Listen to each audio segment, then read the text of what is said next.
Guten Abend, ich begrüße dich heute bei unserem Interview vom Mond. Ich bin heute der belgische Kollege invitiert, das ist der Philippe Lamberts. Der Philippe Lamberts gehört zu der Grünen Fraktion und als Co-Präsident mit der Madame Rebecca Harms. Er ist also eine von den Leadern, von der Portparole von der Grünen Fraktion hier im Europaparlament und das ist auch eine von den Initiatoren von der Enquete-Kommission über Tax Rulings. Bonsoir Philippe. Bonsoir. Tu es l'un des initiateurs de la résolution qui vise à mettre en place une commission d'enquête sur les tax rulings, ou pour le dire en français, sur les décisions fiscales anticipées. Tu n'es pas sans savoir qu'initialement, on avait prévu de confier un rapport à la commission économique du Parlement européen qui avait pour mission donc, de donner un éclairage sur ce qui s'est passé en matière de fiscalité dans les pays européens concernés. Donc plus d'une vingtaine d'États pratiquant des décisions fiscales anticipées. Qu'est-ce qui te motive maintenant à être l'initiateur d'une requête qui vise à établir une commission d'enquête? Qu'est-ce qui justifie ce plus? Ce plus, tout simplement que ça fait des années que le Parlement européen fait des rapports d'initiative sur les questions fiscales. Ce sont des rapports qui, aussitôt qu'ils ont été votés, sont oubliés sur des étagères, voire mis directement à la poubelle à papier. Et donc, si on veut réellement mettre un terme à la guerre fiscale que se mènent les États membres, et ils sont très nombreux à se la faire, alors qu'ils ont une obligation au titre des traités européens de coopérer sincèrement entre eux, or ici ce à quoi on assiste c'est l'exact opposé de ça, eh bien il faut créer une pression politique. Rappelle-toi, quand on a eu les offshore leaks, on s'est un peu agité en 2013 en disant « Ah oui, il faut qu'on fasse quelque chose ». 3 mois après, on n'en parlait plus, on était repassé au business as usual. Et c'est ce qui risque d'arriver si on se contente de faire, comme d'habitude, des ronronnants petits rapports d'initiative, comme on en fait tout le temps. Et donc, l'outil commission d'enquête est un outil qui a une visibilité politique plus forte et donc qui est plus susceptible de maintenir principalement le Conseil sous pression pour réellement faire changer les pratiques. Et c'est en fait comme outil de pression que nous voulons utiliser cette commission d'enquête pour que dans 3 mois, on ne constate pas que finalement tout cela est d'histoire ancienne. Très bien, mais où vois-tu les résistances? Où situes-tu les résistances à cette fiscalité répondant à des standards acceptables d'un point de vue européen? Partout. Partout. C'est clair qu'aujourd'hui... De façon plus précise. Je pense que la plupart des États membres ont à cœur d'essayer de détourner à leur profit de l'assiette fiscale de leurs voisins. Et même si chacun sait que tout le monde le fait, chacun se dit « mais moi je le fais de manière plus intelligente que le voisin ».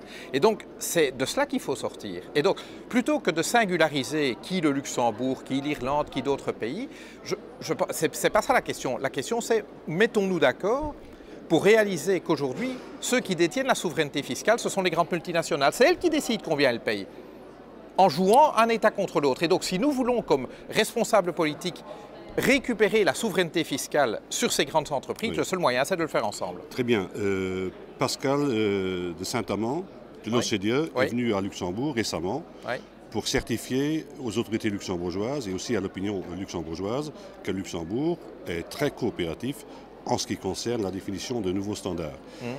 Comme nous nous adressons à un public luxembourgeois, est-ce que tu attends des résistances de la part des autorités luxembourgeoises qui, je le rappelle au passage, viennent de dire qu'ils sont prêts à coopérer. D'ailleurs, ils ont transmis tous les tax rulings à la Commission. J'en suis certain. Donc, le devoir de transparence que va réclamer la commission d'enquête est déjà remplie par le Luxembourg. Par le Luxembourg sans doute, mais moi je pense à des pays qui ont également érigé ce genre de pratique au rang industriel, par exemple les Pays-Bas, et qui eux se montrent beaucoup plus réticents à coopérer avec l'Union européenne et qui sont accrochés à leurs pratiques de compétition fiscale. Je pense à mon pays, la Belgique, qui par certains côtés est également un paradis fiscal.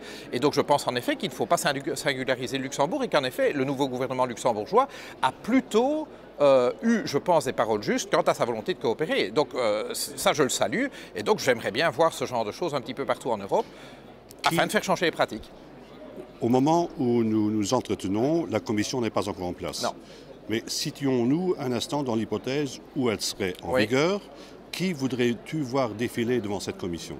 Je dirais que j'aurais en tout cas pour cible privilégiée les ministres des Finances actuels ou anciens, voire les premiers ministres actuels ou anciens, de pays membres connus pour pratiquer à l'échelle industrielle de la compétition fiscale que nous considérons comme déloyale. Et en effet, on veut leur donner l'occasion de défendre leurs pratiques, mais aussi de les mettre en lumière. Et en effet, je pense qu'il y a un certain nombre d'États membres qui devraient être convoqués.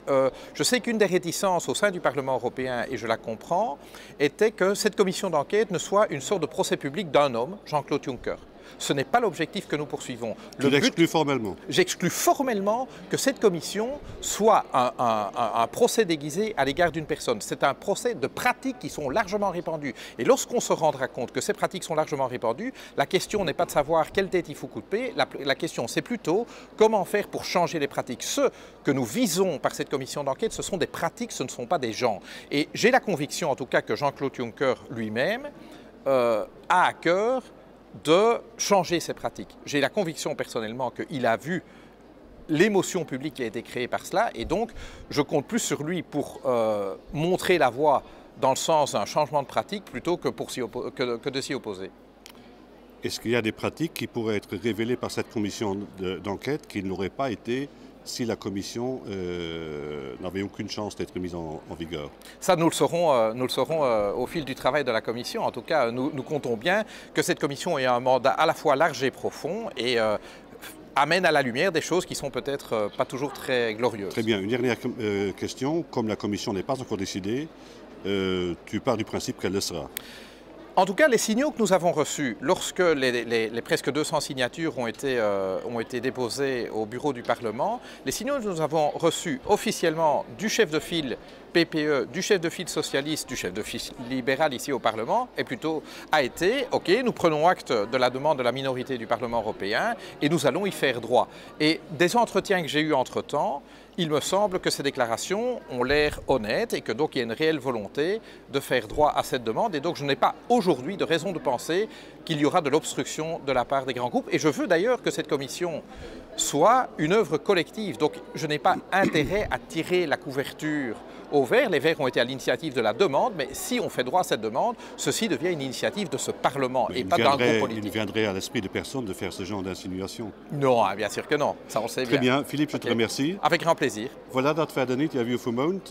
Ik vind dat hier een andere opinie schmengen dat die commissie d'enquête niet notwendig als dat net ook het kunnen merken, maar we respecteren niet vreemd zijn standpunt. En die vom interview vermoont, als even voor ook collegen die een andere mening zijn, zu Wort kommen zu lassen, wir sollen nicht vielmals merci an den schönen Abend.